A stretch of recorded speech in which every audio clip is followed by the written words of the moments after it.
시편 119편은 성경 가운데 가장 긴 절을 가지고 있는 말씀이 됩니다.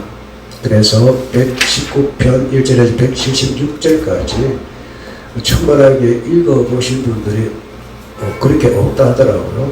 그래서 시편 강의를 할 때 너무 길어버리니까 안 하는 경우가 많이 있는데, 저는 시편 강의를 했지만은, 그것도 뭐 필요한 부분도 했지만은, 시편 119편은 따로 구분해서 해야 되겠다는 계획 가운데 지난주부터 했습니다.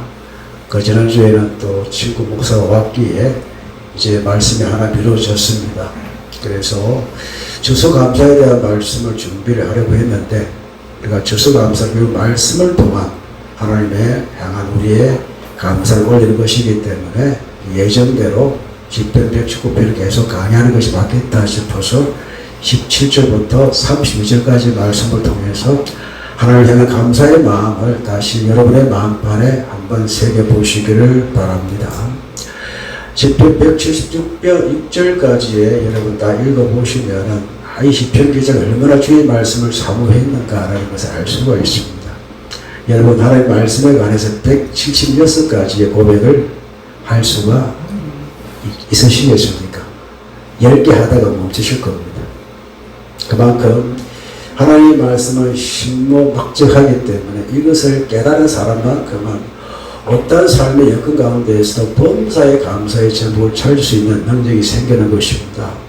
그래서 우리가 살아가면 감사하지 못할 일들이 많다 생각하지만 영을 생각하면 감사할 일이 너무나 많구나라는 것을 알 수가 있는 것입니다. 그래서 시편 기자 다윗의 시라고 말을 하긴 하는데, 아마 시편을 기록한 모든 사람들의 감사의 제목이 다 들어있다고 생각이 동시에 말씀을 사모한 그들의 이 신앙 고백이 다 들어있다고 생각이 되어집니다. 오늘 시편의 32절까지의 하나님의 말씀을 뜨겁도록 사랑했던 이 고백을 우리의 마음판에 새겨서 여러분이 살아가면서 어떤 일이 벌어질 때에 내가 무엇을 지키고 살아야 되는지, 무엇을 선언해야 되는지, 어떤 것이 나의 삶에, 우리의 삶에 극복하게 만드는 힘이 있는지, 그 힘의 원동력을 한번 같이 살펴보았으면 좋겠습니다. 17절 말씀부터 한번 보겠습니다. 이제 성경을 보는 것입니다. 설교의 동시에 성경의 이 말씀의 의미를 알아야 되기 때문에 이제 좀 뭐라고 지루할 수 있겠지만은 지루하다고 눈 감지 마시고 눈을 감아서 또 고개를 끄덕이지 마시고 뒤로 넘기지 마시고, 이거 진짜 잘하는 겁니다. 이거는 괜찮습니다. 목사님 말씀을 하는데 가끔 가다가 이렇게 하면 되겠어요. 아닌데요. 그러세요 하시면 안 됩니다. 여하튼 지금은 또 가을이 되었으니까 아마 여러분 또 영이 맑으신 분들이니까 주의 말씀을 바로 듣고자 하는 열심히 분명히 있으리라 믿습니다. 자, 시작하는 말씀이 이렇습니다. 주의 종을 후대하여 살게 하소서. 후대하는 말은 가말에서 온 단어인데, 즉 원래 그 명사인 계몰이 됩니다. 여기에 뜻이 대우해달라, 나누어주다, 행하다, 젖을 떼다, 이런 젖을 대어주다, 읽다라는 의미를 갖고 있는데, 이것은 이제 그 언어적인 표현이라면은 이제 실제적인 이 표현은 주여 나에게 관심을 보여주시고 나를 대우해 주시고 또한 나와 교제하여 주시고 나를 인정해 주십시오라는 기도가 되는 것입니다. 사람이 누구나 인정 욕구가 있습니다. 누구로부터 인정을 받는다는 것만큼 힘이 되는 것이 없습니다. 우리 아이들 이제 낳게 되면은 첫째, 둘째 아이가 뭐로 싸웁니까? 부모의 인정을 가지고 싸우잖아요. 왜 엄마는 큰아이밖에, 언니밖에 왜 인정 안 해? 왜 엄마는 왜 동생 편이야? 라는 이런 것들이 있습니다. 인정받지 못하면서는 그 갭들이 이렇게 불만, 너희 또 인정받기 위한 하나의 변방법이 되는데, 이제 주의 종을 후대하여 주십시오라는 이 말씀은 주님과의 교제가 있는 내가 되게 하여 주옵시고, 나를 잊지 말아 주시고, 물망 조듯이 하시잖아요. 잊지 말아 주시고, 나를 후대해 주십시오. 그래야 하시면 주의 말씀을 지키리이다. 주의 말씀을 지킬 수 있는 건덕지가 저와의 관계가 회복되어질 때에 우리가 주의 말씀을 지킬 수 있는 여건이 되는 것입니다. 여러분 살아가시면서 내가 누구로부터 인정을 받고 후대받는다는 생각을 할 때에 그 사람의 말을 들어주고 싶고 그 사람의 말을 해가고 싶듯이 저와의 관계가 회복되게 되어지면은 내가 주의 말씀을 지킬 수 있는 용기를 가질 수 있습니다라는 뜻이 되는 것입니다. 또 18절 내 눈을 열어서 주의 율법에서 놀라운 것을 보게 하소서. 여러분 성경을 통해서 우리가 도덕을 배우는 것이 아닙니다. 여기서 과학을 배우는 것도 아닙니다. 여기에서 인간의 어떤 철학을 배우는 것도 아닙니다. 우리 성경을 통해서 하나님의 비밀을 배워야 됩니다. 기이한 것은 영적인 의미가 분명히 있습니다. 다른 사람들이 이걸 통해서 자신의 어떤 삶의 도구로 활용하고자 하지만 우리는 성경을 통해서 주의 말씀의 귀한 뜻을 깨달아야 됩니다. 그렇게 내 눈을 열어달라고 합니다. 이것은 영안을 여는 것을 말합니다. 그러면 내가 주의 율법에서 기이한 하나님의 뜻을 볼 수 있습니다라는 그런 의미가 되는 것입니다. 그래서 여러분 신서 여호와를 알자라고 했던 호세아의 외침을 기억하시면서 날마다 말씀 묵상하시고 아침에 보내던 그 말씀의 의미를 한 번씩 생각하시고 기도하시고 출발하시면 분명히 주님의 기이한 뜻이 여러분의 삶에 임하였다는 그것을 분명히 알고 그 믿음대로 살아갈 수 있을 것입니다. 19절 20절 이 말씀은 나는 땅에서 나그네가 되었다. 인생이 나그네잖아요. 여기저기 흩어져 사는 어떤 사람은 부평초라는 그런 표현도 쓰는 분도 계시는데 인생은 이제 나그네다. 그 당시 시편의 기자가 아마 나그네적인 생활을 했던 것 같고 사실 다윗도 하나 나그네였잖아요.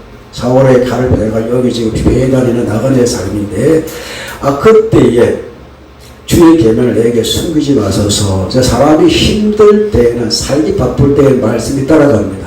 생각도 나지 않습니다. 그냥 무턱대고 사는 겁니다. 먹고 살기 위해서 주의 말씀 따위는 생각도 나지 않습니다. 그걸 다윗은 숨기지 마소서.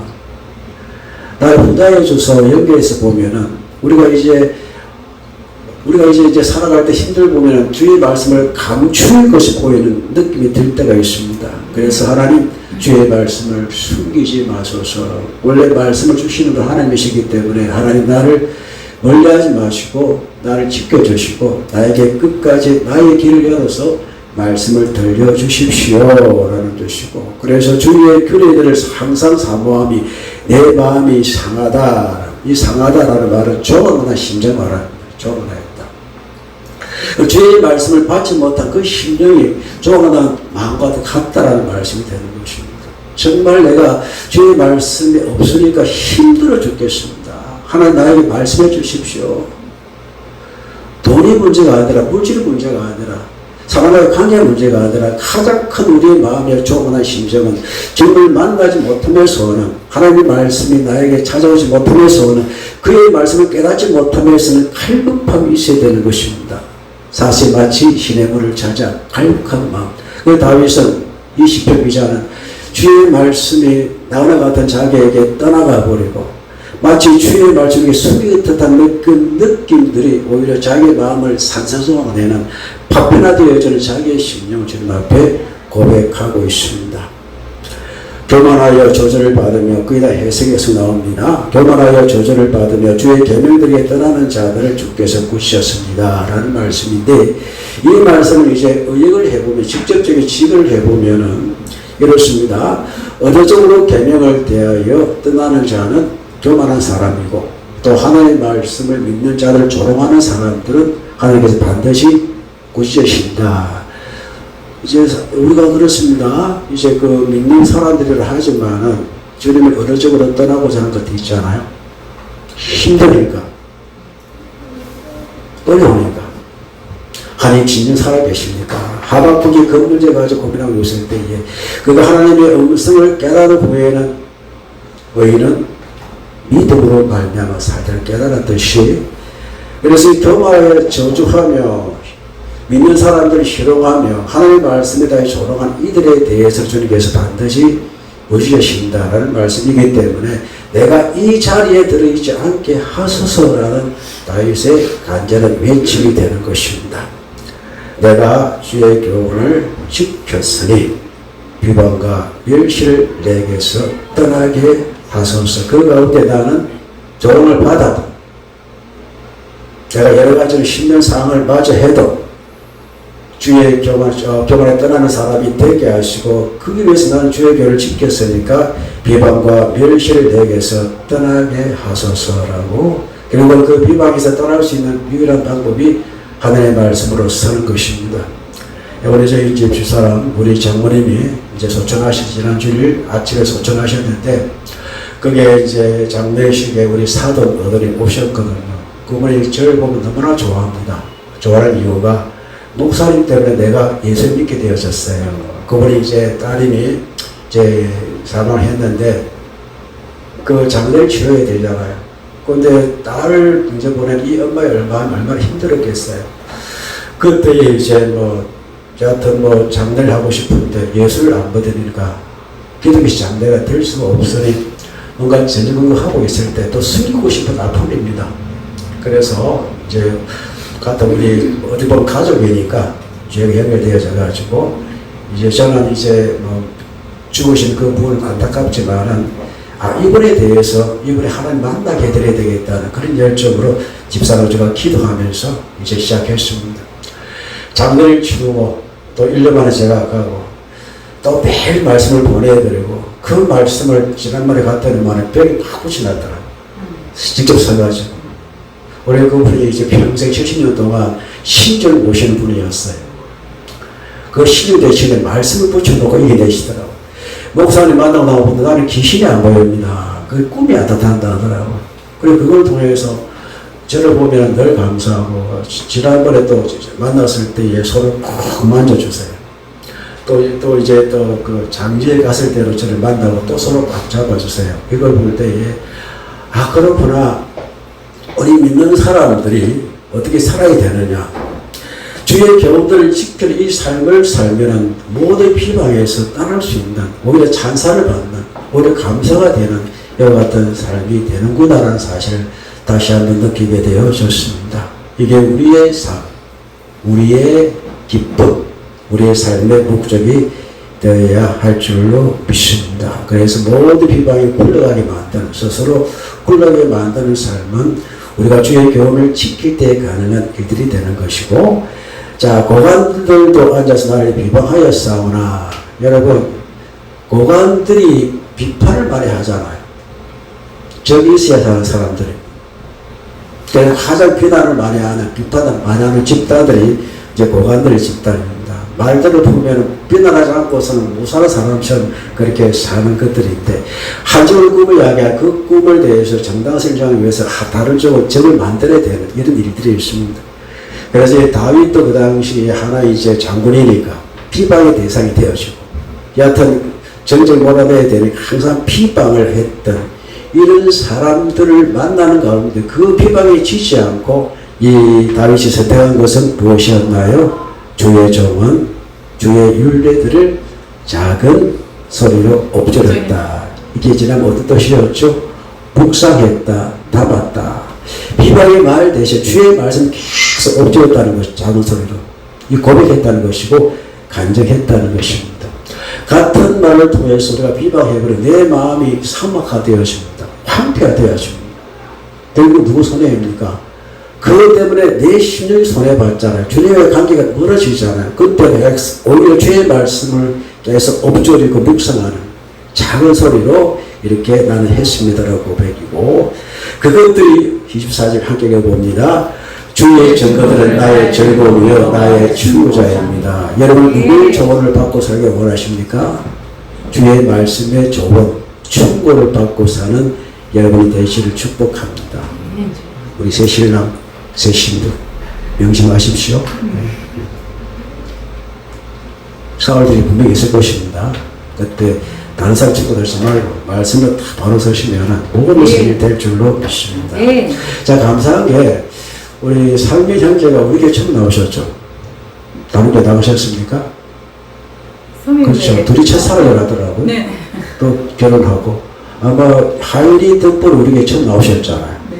여기 나오시고 하율이가 결혼해가지고 결혼 후에 첫 교회 예배가 우리 한설교회인데 진짜 축복하셨습니다. 네. 감사드리고 그래서 어떻게 긴장된 듯한 얼굴을 봤는데 원래 신랑은 긴장합니다. 신랑은 신부를 즐거워가지고 이런 형제가 있나라고 여하튼 감사한 일들입니다. 그리고 이제 25절부터 보면은 내 영혼이 진토에 붙어 싸우니 이것은 허물어진, 원래 진흙이 어때요? 허물어진 상태잖아요. 붙을 정도로 내가 힘듭니다라는 것을 의미합니다. 주의 말씀대로 나를 사랑하게 하소서. 이 말씀이 하면은 주님께서 진흙으로 우리를 만드셨듯이 내가 진토에 붙어 이 녹아버린 내 심령을 살리실 분은 하나님 말씀밖에 없습니다라는 뜻이 되는 동시에 내가 나의 행위를 아뢰매 주께서 내게 응답하셨사오니 주의 윤례를 내게 가르치소서. 진토에 붙은 내가 할 수 있는 일들은 무엇입니까?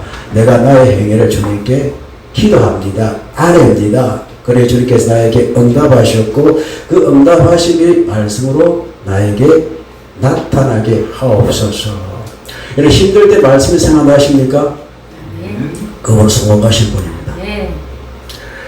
그리고 주의 복도들의 길을 깨닫게 하여 주시고 그래 하신 내가 주의 기이한 일들을 작은 소리로 엎드리이다. 계속해서 내 입에 하나님의 말씀이 고백되어지고 증거되어지고 옆에 누가 힘들 때에 말씀으로 위로해주는 많은 사람들이 이제 목사한테 어떤 또 이렇게 뭐 이야기할 때에 위로받기 원할 때 저는 해주고 싶은 말이 거의 없더라고요. 내가 당한 형편이 아니니까 다 다르잖아요. 또 여성들에게 어떤 말을 해주고 싶고 저 여성이 아니기 때문에 그 힘에 대해서 알기가 힘이 듭니다. 여성은 여성의 마음이 알듯이 남자의 마음, 남자의 마음도 엄청 복잡해요. 그 내가 겪어보지 못한 길로 이야기해 준다는 게 다 힘들다는 말이죠. 그러나 공적인 하나님의 말씀, 이 말씀만큼은 모든 사람에게 주의 권한이 되니까 이 말씀을 해줄 수밖에 없다는 것을 다시 한번 말씀을 드리고 여러분의 삶도 마찬가지입니다. 목사로 살아가는 것입니다. 여러분과 삶이 다를 수밖에 없습니다. 그래서 목사의 삶을 이해하지 못하는 분들은 이제 목사의 삶에 대해서 무슨 말을 할 수가 있지만 다음에 속도 모르고 그렇게 말을 할 때가 있잖아요. 그래서 우리는 그때만 항상 주의 말씀을 엎드림으로 그 모든 것들을 이겨내시기를 바라고 그리고 나의 영혼의 눌림으로 말미암아 녹사오니 이제 26절 진토의 25절 말씀과 같은 의미입니다. 나의 영혼이 눌림으로 말미암아 녹사오니 물방울이 뚝뚝 떨어지듯이 녹사오니 주의 말씀대로 나를 세우소서. 즉 말씀대로 살아나게 하소서. 의미와 같은 것이고 거짓 행위를 내게서 떠나게 하시고 주의 법을 내게 은혜로이 베푸소서. 자, 사람이 나에 대하여 좋아하는 것을 알고 있는 사람이 몇 명이나 될까요? 없습니다. 그렇게 많지 않습니다. 내 사정 오직 누가 압니까? 내가 아는데 나보다 더 잘 알고 계시는 누구입니까? 하나님이십니다. 예를 들어 여기 박필성 권사님이 계신데 어떤 제3자가 권사님에 대해서 어떤 말 전해주잖아요. 거기 100% 맞는 게 있습니까? 없습니까? 없습니다. 나를 몰라요. 나를 모르면서 나를 이야기하는 겁니다. 이렇더라, 이랬다 카더라, 특히 부산 사람은 이랬다 카더라 그러잖아요. 아닌 것, 거짓된 것이 참된 것으로 이제 바뀌어져 버리니까 그 사람들은 거짓된 것을 참된 것으로 믿는 이 세상에 우리가 살아갈 때가 있습니다. 그때에 하나님 그 거짓 행위가 떠나가게 하시고 또 주의 법을 내게 은혜로이 베푸소서. 이것은 나를 불쌍히 여기소서라는 뜻이 되는 것입니다. 내가 성실한 길을 택하고 주의 규례를 내 앞에 두었나이다. 자, 내가 성실한 길을 택한 길이 무엇입니까? 주의 규례들을 내 앞에 두는 것이 우리가 택할 성실한 길이 되는 것입니다. 성실하다 이것은 애무라는 뜻인데 여러분 오늘 오후에도 말씀을 맡겼지만 여러분 신실한 말이 비슷했습니다. 믿음은 비슷입니다. 같습니다. 그래서 이쁘다는 말 들어보셨죠? 변함이 없는 그 사람이 신실하다, 성실하다 이 말의 의미는 변함이 없는 사람을 말하는 것입니다. 그래서 성실한 길을 택하는 이 말은 변함이 없는 주의 윤리를 앞에 두는 것이 성실한 삶을 택하는 유일한 방법임을 항상 판단하시고 주의 이를 여러분의 삶의 앞에 두고 살아가실 축복합니다. 내가 주의 전거들에 매달려 싸우니 여호와의 내가 수치를 당하지 말게 하소서. 두 가지 양가의 감정이 있습니다. 내가 주의 전거에 매달렸는데 혹시 수치를 당하면 어떡할까라는 두려움이 분명히 있습니다. 말씀대로 산다는데 그 사는 그의 결과에 따라 우리가 이제 주의 후대하심에 따라 좋은 길을 주신다고 하셨는데 그렇지 않을 때 있잖아요. 그럴 때 사람들이 이제 하는 말들이 하나님이 어디냐? 믿은 게 무슨 결과가 있냐? 그런 수치들을 말하는 경우가 있습니다. 그러면 내가 다른 것보다 나를 인해가지고 주의 이름이 이렇게 거부되어진 것이 참 마음이 아픈 것을 우리가 느낄 수 있었습니다. 특히 목사를 살아가면서 이제 힘든 여정을 걷다 보면은 가까운 가족들로부터 왜 그러냐, 하나님 살아계시냐, 이런 말을 들을 때, 하나님 저 때문에 이렇게 주님 이렇게 거부당하시니 참 마음이 아프네요 라는 그런 생각이 참 많았습니다. 그래서 하나님 정말 후대해 주시고 잘 되게 하셔서 수치를 당하지 않게 하소서. 그 기도가 항상 응답되어져 왔고, 모르는 사람들은 또 이렇게 이야기하지만 그런 하나님께서 우리에게 베푸신 은혜만큼 수치를 당하지 않을 만큼 인도해 주신 하나님을 찬양합니다. 여러 사람도 그러한 수치를 당하지 않고자 하는 그런 주위의 증거들을 내가 매달리고자 하는 믿음을 가지고 살아가시는 여러분과 제가를 축복합니다. 그래서 길을 넓게 하여 주시옵소서. 하는 나의 길을 넓게 하여 주시옵소서. 주께서 내 마음을 넓혀 주시옵소서. 그래야 하시면 내가 주의 계명의 길로 달려가겠습니다. 좌우로 치우치 않고 달려가겠습니다. 이게 오늘 우리가 17절에서 32절까지의 말씀, 모두 몇 절의 말씀입니까? 16개의 말씀이잖아요. 주의 말씀 16개를 이렇게 우리가 오늘 배워봤습니다. 이 말씀이 이번에 공부만이 아니라 여러분의 삶에 낱낱이 고백되어지고 증거되어지고 나타내어지고 간증되어지는 여러분의 시편이 되시길 축복합니다. 이것은 이 시편을 기록한 이들이 성령을 충만을 받은 사람들의 향기이기 때문에 우리가 성령 충만대로 사는 사람으로 이 말씀 우리에게 함께 나타날 줄로 믿습니다. 이 말씀으로 오전 예배로의 하나님의 이제 수추 감사 이유에 대해서 함께 찾아보았습니다.